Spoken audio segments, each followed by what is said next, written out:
Hello everyone, जय श्री कृष्ण। आज हम थोड़ा सा इंटीरियर के बारे में बात करेंगे। जो बेसिक सबको एक बजट का प्रॉब्लम आता है कि बहुत जगह पे इंटीरियर 5 लाख में भी हो जाता है, बहुत जगह पे 10 लाख भी जाता है, 20 लाख भी जाता है और 30 40 50 लाख भी चले जाते हैं। तो वो वहाँ पे डिफरेंस कहाँ पे आता है ना, वो चीज़ हमको देखने की बहुत ज़रूरत है। क्योंकि आप एक एस्टिमेट निकालते हो इंटीरियर करने के लिए, कहाँ से 20 लाख, कहाँ से 15 लाख आता है, और उसमें कस्टमर कंफ्यूज हो जाता है कि यहाँ पे 15 लाख में मिल रहा है, यहाँ पे 20 में, और वहाँ पे 5 6 लाख में काम हो रहा है। लेकिन फ़र्क कहाँ पे आता है वो उसके बारे में थोड़ा सा हम डिस्कस करेंगे।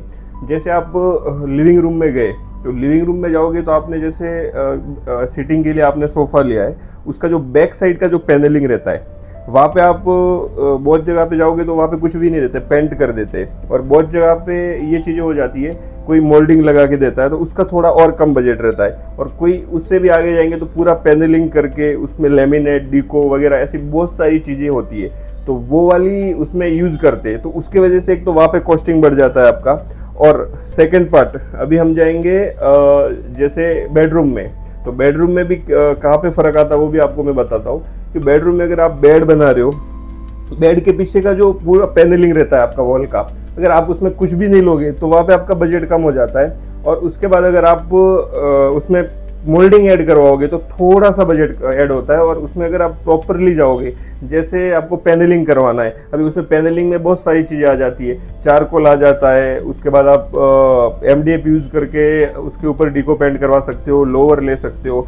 तो उसमें हर एक चीज़ है ना अलग अलग रहती है, एक जैसी कोई चीज़ें नहीं रहती है। तो उसके वजह से बजट बढ़ता है। आप वहाँ पे कंफ्यूज हो जाते हो कि या तो 20 लाख का कोटेशन आया है या पे 10 लाख का कोटेशन आया है, लेकिन वो चीज़ें नहीं रहती है। आप जब भी एस्टिमेट निकालते हो तो आपको हमेशा वो चीज़ का ध्यान रखना है कि आप अगर 20 लाख ले रहे हो हमारे पास से, तो आप हमको क्या क्या चीज़ें दे रहे हो। सोफा के पीछे पैनलिंग दे रहे हो तो उसमें क्या क्या चीज़ें दे रहे हो आप, अगर मोल्डिंग दे रहे हो या पैनलिंग दे रहे हो या फोटो फ्रेम्स लगा के दे रहे हो, ये चीज़ें आती है। उसके बाद आप बेडरूम में जाओगे तो उसके ऊपर भी आप डिस्कस करो कि पैनलिंग दे रहे हो तो इसमें क्या क्या मटेरियल्स है, और आप प्लेन दे रहे हो तो क्या क्या है ये। तो उसमें क्या होता है ना, आप प्रॉपर इंटीरियर वाले के पास जाते हो तो वो कोटेशन एकदम प्रॉपर आपको बना के देते।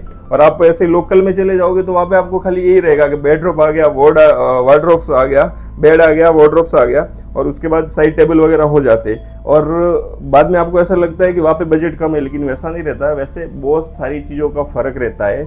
आप अगर इंटीरियर में देखोगे तो छोटी छोटी बातों पे बहुत ध्यान देना पड़ता है। उसके बाद अगर आप किचन में आते हो तो किचन में प्रॉपर जो इंटीरियर वाले जो क्या करते हैं, एक्रिलिक में देते हैं, पीयू में भी देते हैं, और उसमें टेंडम देते हैं। तो टेंडम में भी बहुत सारी ब्रांड आती है, 1 से 10 ब्रांड आती है। 2000 से चालू है, 10,000 तक, 15,000 तक, जितना भी आप ले सकते हो, 5,000 तक, 6,000 तक जा सकते हो। गोदरेज है, एफ्ले है, एटीज है, बहुत सारी चीज़ें रहती है। तो वहाँ पे भी डिफरेंस आ रहा है ना। तो आपको जिसने 20 लाख का कोटेशन दिया उन्होंने आपको प्रॉपर कोटेशन ऐड किया हुआ रहता है कि इसमें ये ब्रांड जाएगी, ये काम करेंगे हम।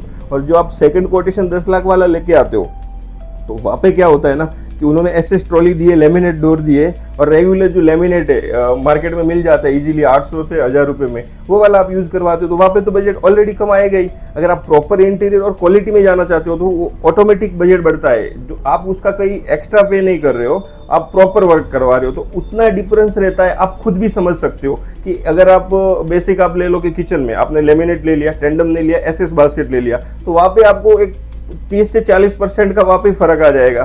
फिर अगर आप सोफा के पीछे जाओगे तो उसमें भी बहुत सारी चीजें फर्क आती है। जैसे मोल्डिंग ले लिया तो फर्क आएगा।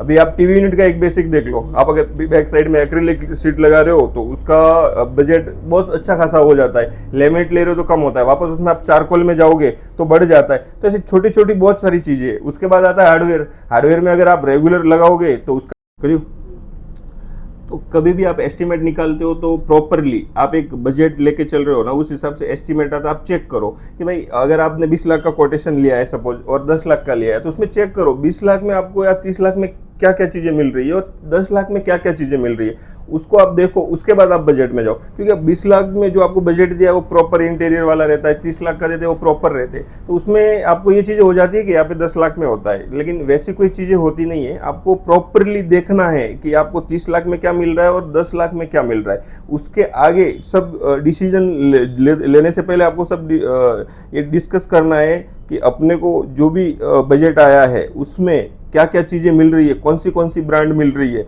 और किस हिसाब से वर्क का प्रोसेस है, वो आपको देखना है। उसके बाद ही आगे का आपको जो भी रहेगा चॉइस करना है, इंटीरियर जहाँ से भी आप करवा रहे हो।